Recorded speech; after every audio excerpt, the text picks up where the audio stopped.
দিচ্ছি পটল চিংড়ি। এখানে 400 গ্রাম চিংড়ি মাছ নিয়ে নেওয়া হয়েছে।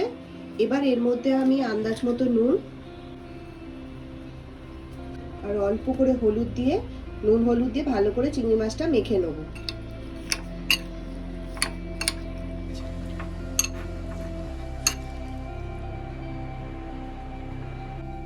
এবার কড়াইতে সর্ষের তেল আমি গরম করতে দেবো। কড়াইতে প্রথমে আমি পটলগুলো ভেজে নেব। পটলগুলো আমি এরকম ডুমো ডুমো করে কেটে নিয়েছি। পটলগুলো আগে আমি ভেজে নিচ্ছি।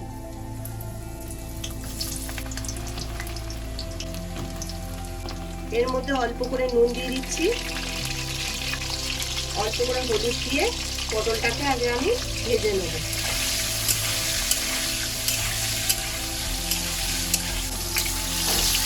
পটলটা লাল লাল করে ভাজা হয়ে গেছে। এবার আমি পটলগুলো তুলে নেব।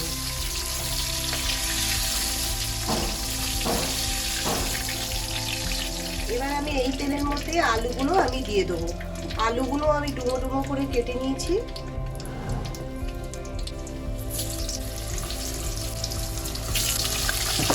এর মধ্যেও আমি অল্প করে নুন দিয়ে দিচ্ছি আর অল্প একটু হলুদ দিয়ে দিচ্ছি।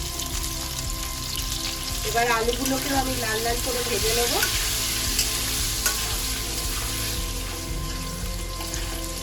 আলুগুলো লাল লাল করে ভাজা হয়ে গেছে। এবার আমি আলুগুলো তুলে নেব।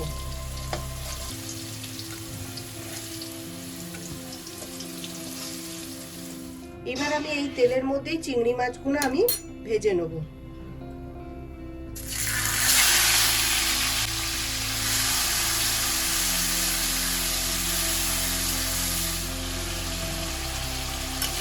চিংড়ি মাছগুলো ভাজা হয়ে গেছে। দেখুন চিংড়ি মাছগুলো আমি বেশি ভাজিনি, অল্প করে ভেজেছি। আমি এবার চিংড়ি মাছগুলো তুলে নেব।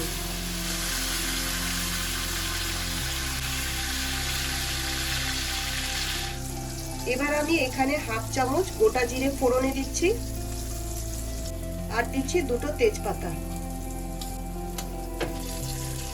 দুটো বড় সাইজের পেঁয়াজ কুচিয়ে নিয়েছি আর 4টে কাঁচা লঙ্কা কুচিয়ে নিয়েছি। এটা আমি এবার তেলের মধ্যে দিয়ে দিচ্ছি।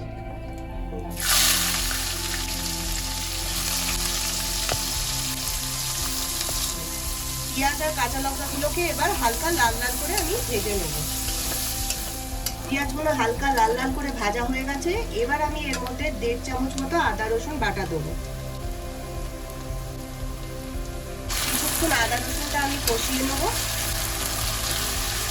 আদা রসুনটা কষানো হয়ে গেছে। এবার আমি এর মধ্যে দুটো মিডিয়াম সাইজের টমেটোর টুকরো করে কেটে নিয়েছি। এগুলো আমি এর মধ্যে আমি দিয়ে দিচ্ছি।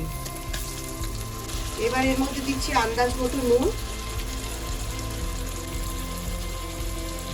দিচ্ছি হাফ চামচ মতো হলুদ গুঁড়ো, দিচ্ছি 1 চামচ মতো লঙ্কার গুঁড়ো, দিচ্ছি 1 চামচ মতো জিরের গুঁড়ো, হাফ চামচ মতো ধনের গুঁড়ো, সামান্য একটু চিনি,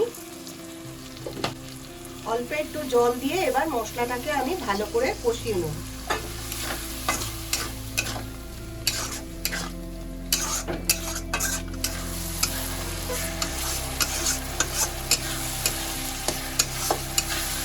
মশলাটা ভালো করে কষানো হয়ে গেছে। দেখুন মশলা দিয়ে তেল বেরিয়ে এসছে। এবার আমি এর মধ্যে আলু পটল যে চিংড়ি মাছ সব ভেজে রেখেছি এবার এর মধ্যে আমি দিয়ে দিচ্ছি।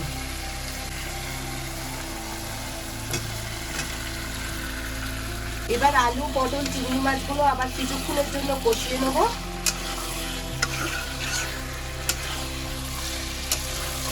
পটল আলু চিংড়ি মাছগুলো ভালো করে কষানো হয়ে গেছে। এবার আমি এর মধ্যে জল দিয়ে দিচ্ছি।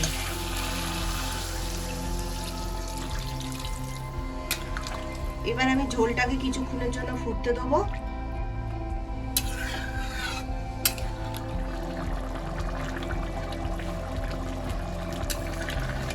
ঝোলটা অনেকটা শুকিয়ে গেছে, আলুগুলো সিদ্ধ হয়ে গেছে। এবার আমি এর মধ্যে হাফ চা চামচ গরম মশলার গুঁড়ো দিয়ে দিচ্ছি।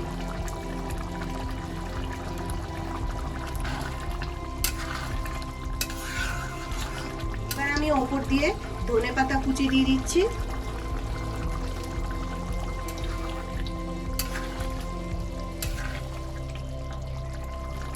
পটল চিংড়ি রেডি হয়ে গেছে।